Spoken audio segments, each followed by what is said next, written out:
Bonjour, alors c'est Olivier Béroudio, People Bridger. Je suis un expert des mises en relation professionnelles et ciblées dans le secteur des ressources humaines.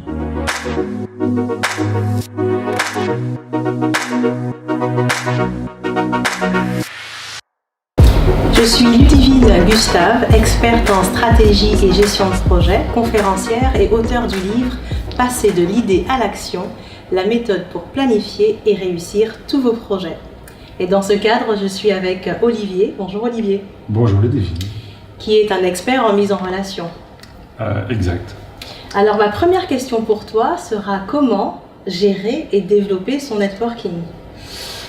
Alors, beaucoup de gens, tout d'abord, ignorent qu'ils ont minimum 2 networking. On a tous un cercle privé et, si on est dans une activité professionnelle, un réseau de relations professionnelles. Et donc, la première chose, c'est d'en prendre conscience et, en fonction de son objectif ou de son job, pouvoir développer le réseau, c'est simplement entretenir. Moi, par exemple, entretenir ces contacts, non pas dans un objectif à très court terme, mais toujours avoir à l'esprit, ça c'est pour moi une des clés peut-être, ou une partie de réponse, pouvoir se dire j'investis du temps de qualité dans chacune de mes relations, parce qu'un jour, elle servira peut-être pas tout de suite immédiatement, pas chercher l'intérêt ou le profit immédiat, mais que de toute façon, un jour, ça pourra me servir. En tout cas, ce fut mon idée précurseur peut-être il y a plus de 20 ans, ça fait plus de 30 ans que je travaille aujourd'hui, et en effet, j'ai intelligemment, je m'envoie un petit peu des fleurs en disant ça, mais j'ai peut-être eu la bonne idée de chaque jour, c'est plus facile, ça prend beaucoup moins de temps. Quand je rentrais à la maison avec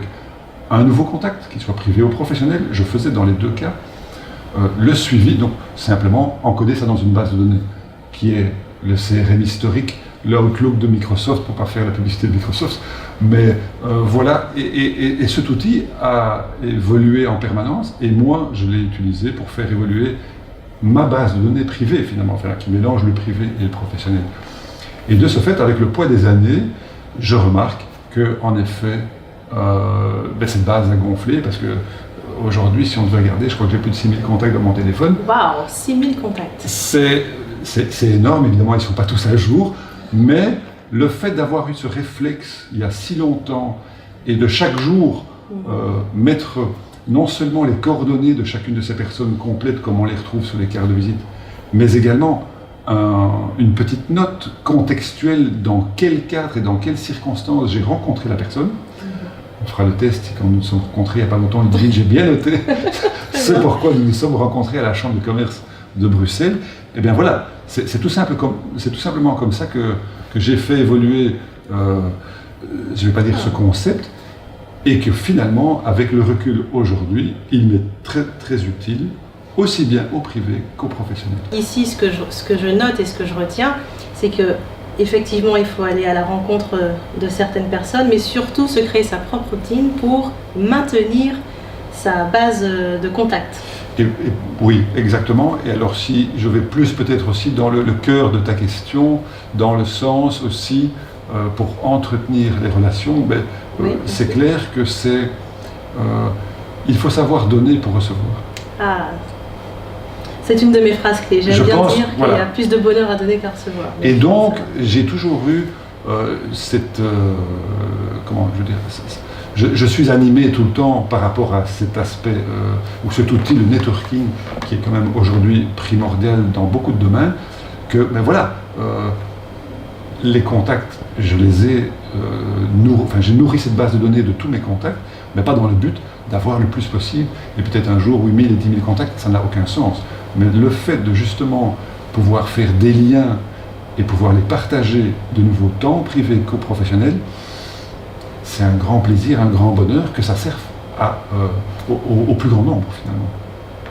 Et donc j'encourage, pour répondre tout à fait à ta question, comment développer son réseau, j'encourage tout le monde à faire un petit peu, on va dire, suivre ce type of données.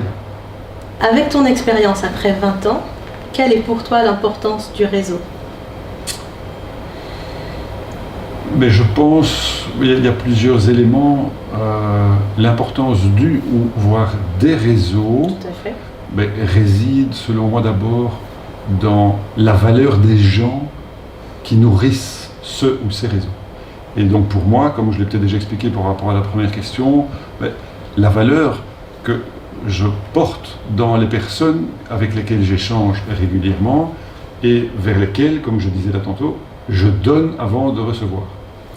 Et donc, l'importance des réseaux va aussi dépendre dans quelle activité ou dans quel but je mets en activité tel réseau ou je m'inscris dans tel autre réseau pour ce que je pourrais qualifier le ciblage de l'objectif que l'on veut en retirer.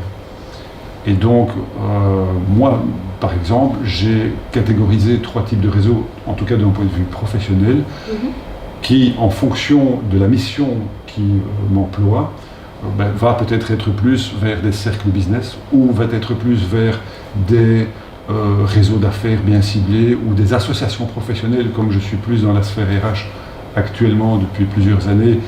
Il existe différentes associations professionnelles de ressources humaines que je pourrais conseiller à nos auditeurs. Et d'autre part, les chambres de commerce. D'ailleurs, c'est par là que nous nous sommes rencontrés. Tout à fait. Donc l'importance vraiment de ces réseaux, voilà, c'est dépendant aussi de, comment dirais-je, leur raison d'être, la raison d'être, soit de ces cercles business, de ces chambres de commerce et de ces associations professionnelles, secteur par secteur, en fonction de ce que tel ou tel dirigeant aimerait en retirer.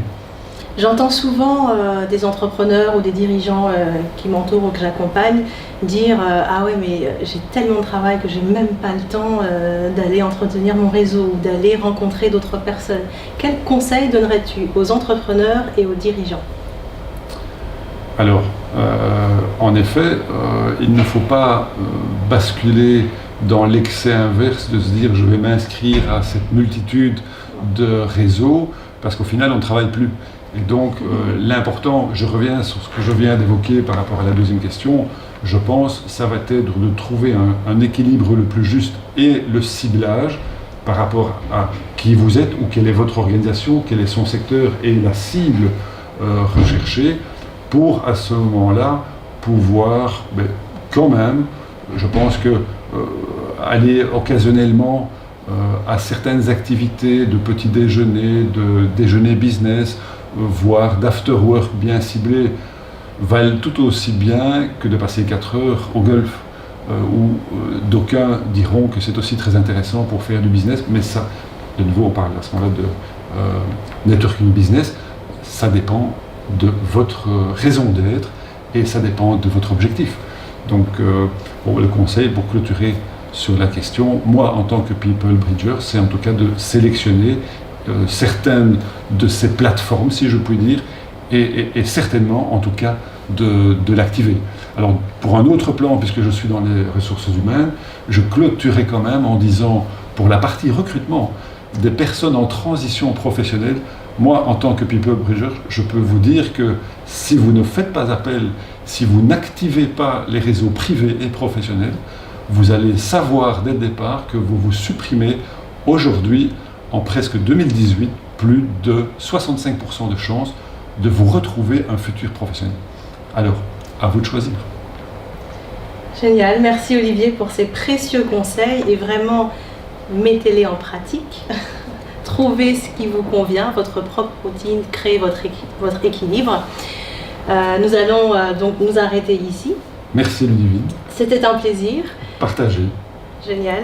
Le livre « Passer de l'idée à l'action, la méthode pour planifier et réussir tous vos projets » a un volet aussi spécifique sur l'importance du networking en mode projet. N'hésitez pas, j'en dis pas plus, commandez-le et découvrez le contenu qui est proposé.